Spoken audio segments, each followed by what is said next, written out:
नमस्कार दोस्तों, आज मैं आपको एक ऐसे दिव्य अस्त्र के विषय में बताने जा रहा हूँ जिसका नाम है चंद्रहास।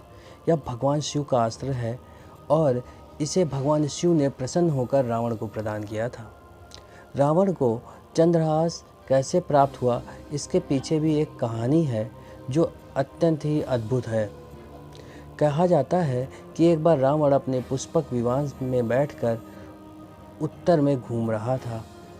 इसी बीच उसकी राह में कैलाश पर्वत आ गया, पर किसी कारणवश वह कैलाश पर्वत को पार नहीं कर पाया।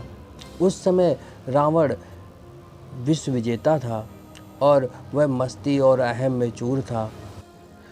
तब रावण अपने पुष्पक विमान से उतर कर कैलाश को उठाने का प्रयास करने लगा, जिससे कैलाश में भूचाल आ गया।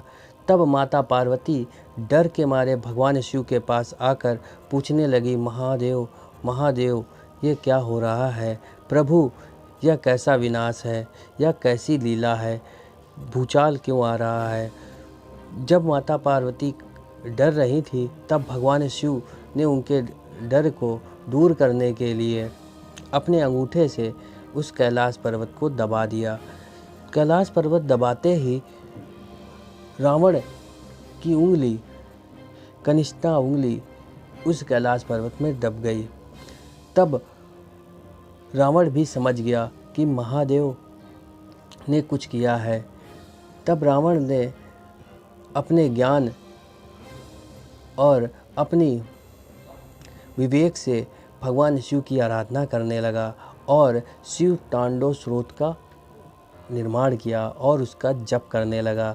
यह हजारों वर्षों तक वह करता रहा। इसके बाद भगवान शिव अत्यंत प्रसन्न हुए और रावण को कष्ट से मुक्ति दी और उसे एक दिव्य अस्त्र प्रदान किया, जिसे चंद्रहास के नाम से जाना जाता है, और कहा कि यह चंद्रहास तुम्हारे राह में जो भी बाधा उत्पन्न होगी उसे समाप्त कर देगा और तुम्हारी कभी हार नहीं होगी, पर इसका प्रयोग किसी निहत्थे पर, असहाय पर मत करना। इसके बाद रावण हर युद्ध जीतता रहा और वह विश्व में सबसे बड़ा योद्धा और सबसे बड़ा राजा बनकर उभरा।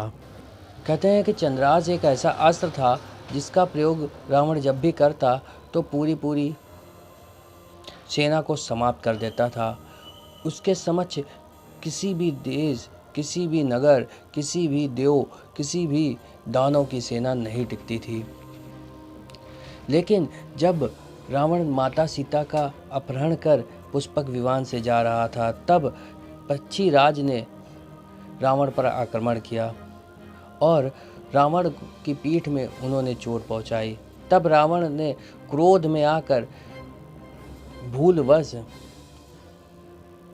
चंद्रहास से प्रहार कर पक्षीराज के परों को काट डाला, जिसके बाद चंद्रहास लुप्त हो गई और उसकी सभी शक्तियां क्षीण हो गईं तथा वह पुनः भगवान शिव के पास लौट आई, क्योंकि उसका प्रयोग किसी असहाय या निहत्थे पर नहीं करना था। पर जब रावण ने चंद्रहास खो दिया तब उसको यह ज्ञान आया। इसी कारण उसने रामायण के युद्ध में चंद्रहास का प्रयोग नहीं किया।